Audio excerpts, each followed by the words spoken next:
going through stages 1, 2, 3, and 4, then coming up into stage REM, then going back down into stages 3 and 4, coming back up into REM, back down, up, and down. And then, if you're lucky, then your last sleep epoch of the night is rapid eye movement sleep, and you awaken out of that, probably remembering a dream.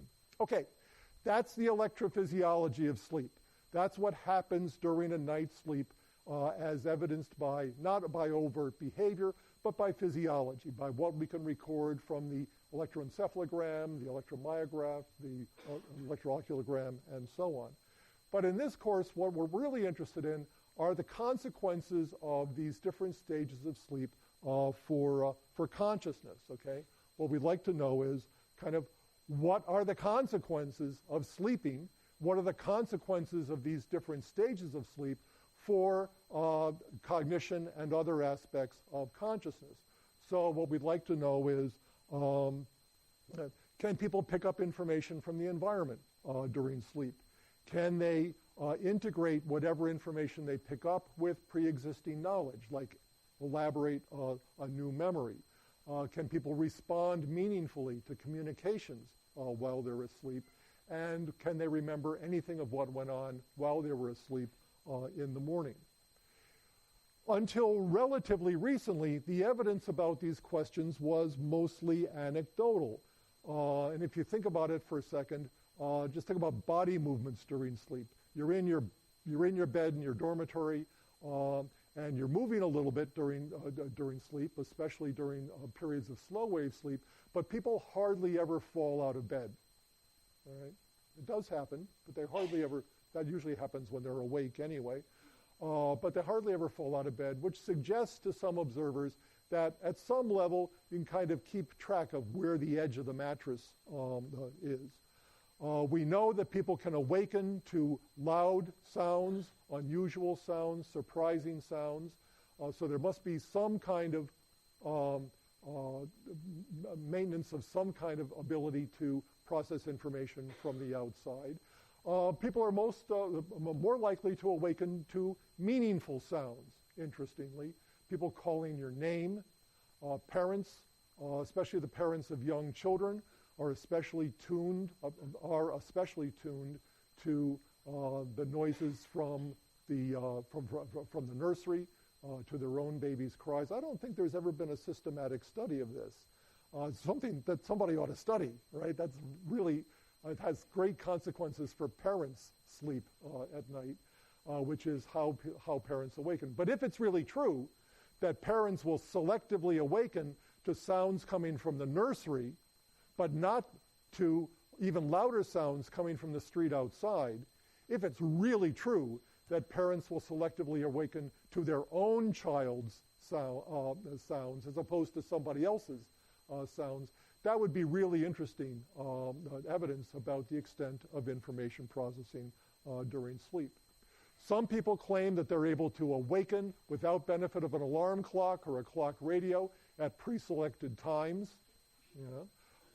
Again, I'm not sure that there's good evidence about that either these days, but it is a claim you'll find in literature. I don't need an alarm clock. I always awaken at 5 o'clock or whatever. And then there is mostly anecdotal evidence, some systematic research about the incorporation of environmental stimuli into people's dreams. I'll tell you about an interesting case of that next time.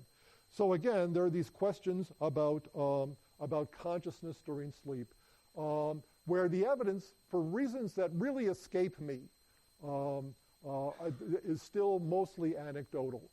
There's very little systematic work on various aspects of consciousness during sleep, which, if you think about it for a second, really should strike you as odd, okay?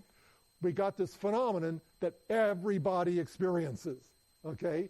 Everybody experiences every day this lapse of consciousness. We've got this vast armamentarium of instruments like the EEG and the electrooculagram and EKG and EMG and all of that to monitor people's physiological activity during sleep, but hardly anybody has ever asked serious questions about consciousness during sleep with all these tools at their disposal.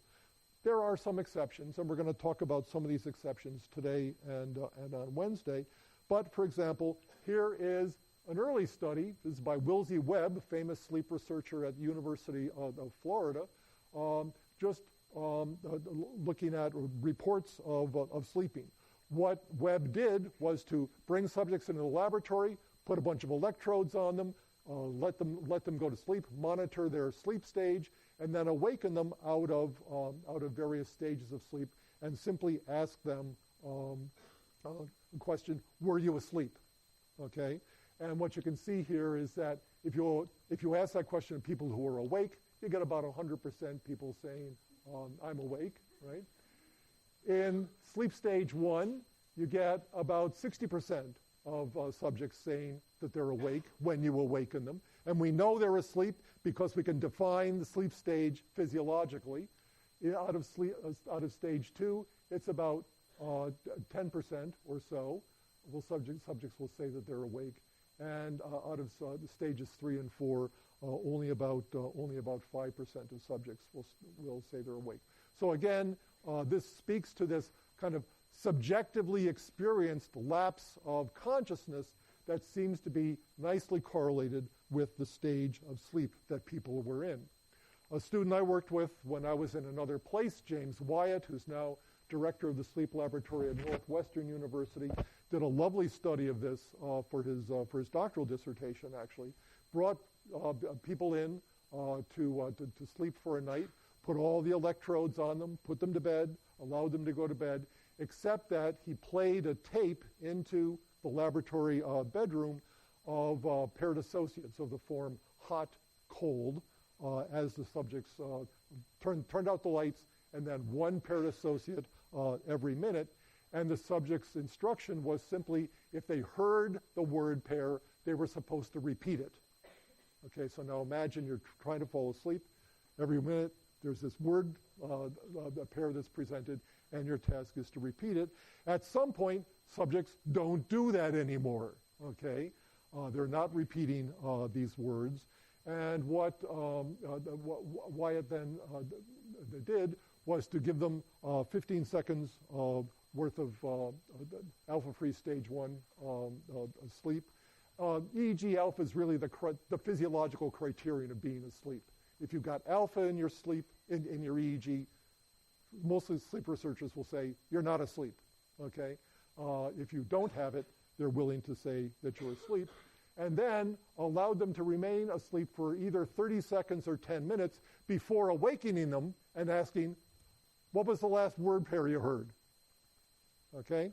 And then gave them recall and recognition tests, and then did this 10 times during the night.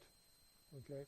Every time the subject fell asleep, didn't respond, he'd wait either 30 seconds or 10 minutes, then wake the subject up and perform these tests. And what you can see here, I have to say, Wyatt had just gotten graphing software that did three-dimensional drafts, and he couldn't help himself but to use it. So we're stuck with these three-dimensional graphs are pretty much unreadable, right? But this is what we've got. But what we're looking at here are the minutes prior to sleep onset. So it's backwards, 1, 2, 3, 4, here's 10. And then we've got these groups of people who were either tested while they were awake or they were tested while they were asleep, allowed to sleep for 30 seconds after they stopped responding, or allowed to sleep for 10 minutes after they stopped responding. What we're seeing here is free recall performance and recognition performance.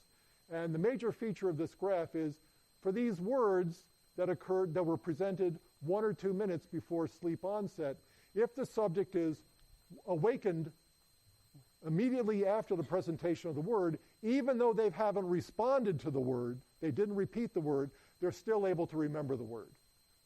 But if they're allowed to sleep for 10 minutes, there is basically no memory for that word at all. You look over here for recognition, you see very parallel findings.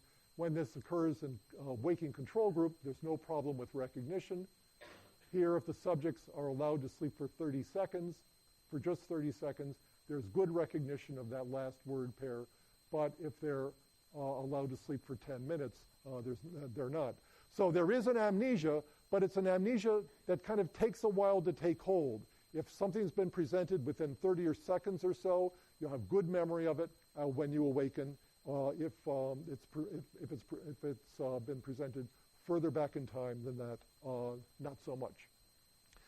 Wyatt was in a lab that was doing a lot of studies of implicit and explicit memory.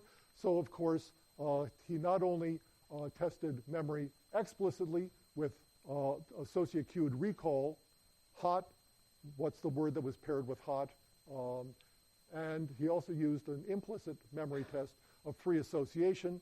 Here's the word hot. What's the first word that comes to mind? In explicit memory, what you can see here is, again, very poor explicit memory for the material presented, either 30 seconds or especially 10 minutes afterwards. But in terms of implicit memory, again, what you're seeing here is no implicit memory either, okay? Subjects have neither explicit nor implicit memory for these last amounts. Right here is the baseline for priming. For the subjects who are awake, they're showing a nice priming effect. For the subjects who are asleep, there's no priming effect at all. So here is a nice use of a memory the paradigm, explicit, implicit memory paradigm, to kind of trace the cognitive consequences of falling asleep. Okay, so now let's go to another aspect of cognition during sleep, the one you're all waiting for, which is dreaming. Here, again, we have perhaps the most famous finding in the entire sleep literature. Azarinsky and Kleitman in the early 1950s discovered for the first time, which made it a real discovery, of the relationship between dreaming and stages of sleep. Story's a great story. Azarinsky was a medical student working in Kleitman's laboratory at the University of Chicago.